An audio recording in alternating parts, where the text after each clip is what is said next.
有人看了我首富的一天这个视频，很多人不相信那种好心的人会赚到钱，他们反而认为无商不奸，无奸不商。今天我就来带大家看另外一位木材店的老板。我现在已经来到他家门口，我先来望一眼他的车子吧。宝马525，奔驰的最新款 GLS。你们不要以为家里有很多人，这3部车是他们夫妻2个用的。他的2个小孩都在越南上学。他对面的木材厂那边还有6辆皮卡车，10几辆货车，不算他的工厂和农场，专门这些门面跟他的住宅，建筑面积就超过了15000平方。要知道，这可是凯旋门下来最繁华的位置了。这边的土地至少是$2000一平方，它门面和工厂里面的木头加起来至少有2个亿人民币。我很直接的问过他，我说：“艾湾，你们有在银行贷款吗？”他笑笑跟我说：“我们从来不认识银行的人。”其实我今天要说的并不是他多有钱，因为在万象，像他这种有钱的人真的是很多很多。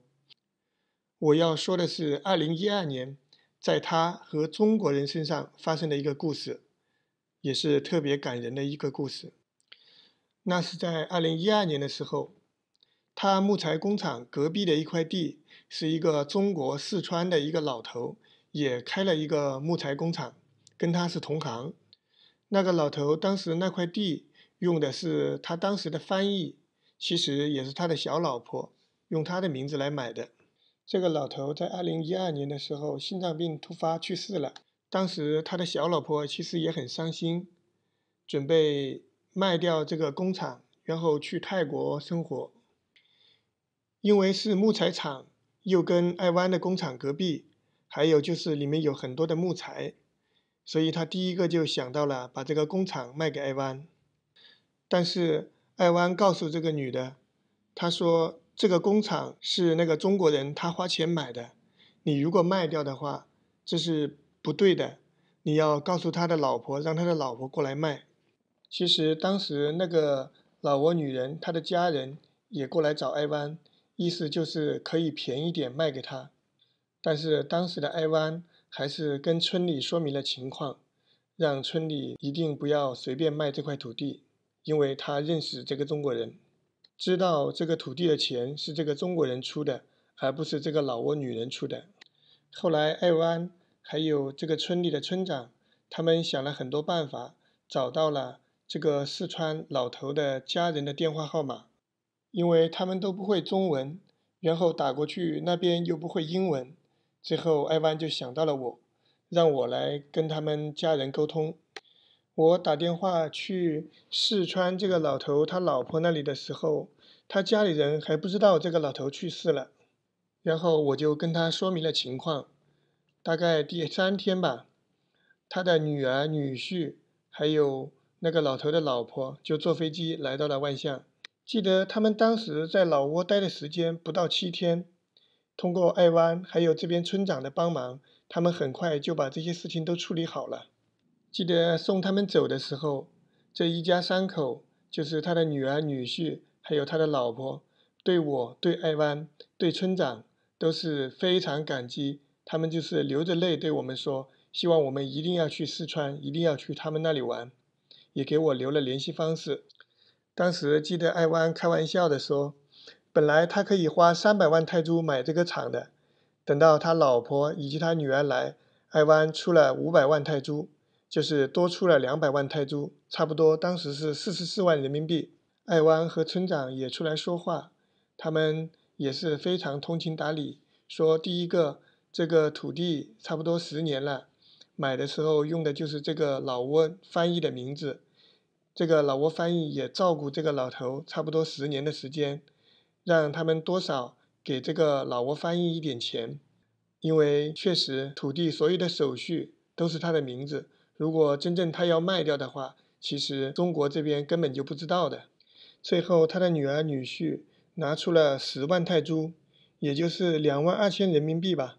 给这位老挝的翻译。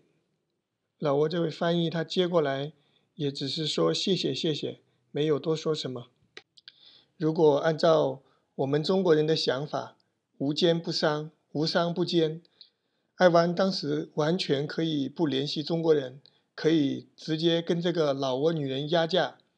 因为村里跟他们关系都很好，他压价的话，这个老挝女人是完全没有办法的。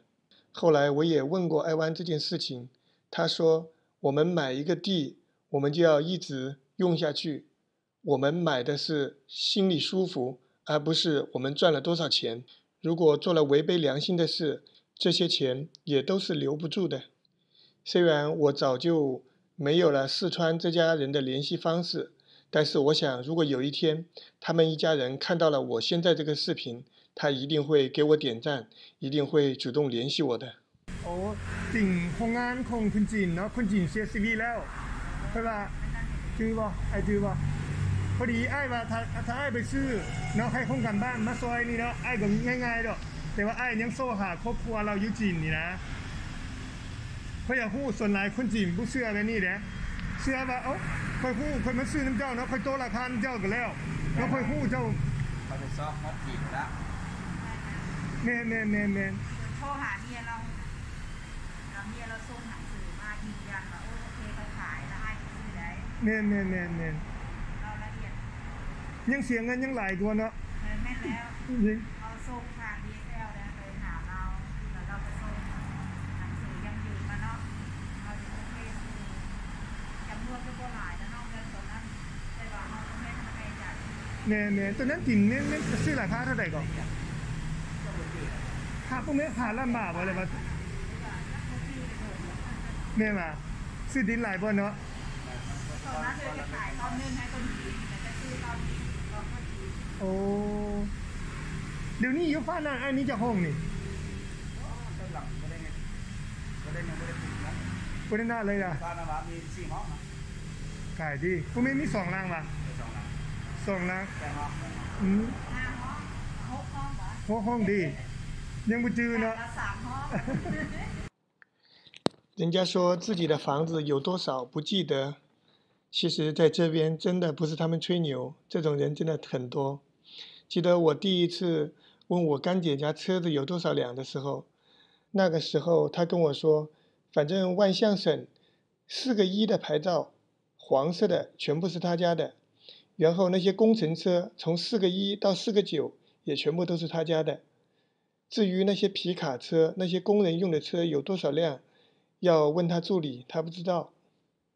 还有就是6月份我拍了一个别墅那个视频，别墅的这个女主人，她自己像这种别墅以及门面房有100多套，然后在万象中心、在大拉少里面都有她的门面。记得有一次有朋友想去看她的门面，我叫他带我去看，结果到了以后他也找不到哪些门面是他的，最后还是叫他的工人过来，才知道哪些门面是他自己的。很多时候我们不能把自己的固定的思维强加到别人的身上。如果说赚钱，可能有很多人你根本没有办法去理解。我就打个简单的比方吧，就说我做头条，有些人可能做了2年，粉丝还不到1万，可是我才花了22天，我完全是做着好玩，看到别人在网上误解老挝，我来做1-2个视频来解释一下而已，真的没有想到22天我的粉丝就超过1万了。我觉得不管是为人处事还是赚钱，道理其实都是一样的。我们更多的时候应该从自己自身去找原因，而不是什么都是怪社会、怪国家、怪其他人。就像我也经常说的，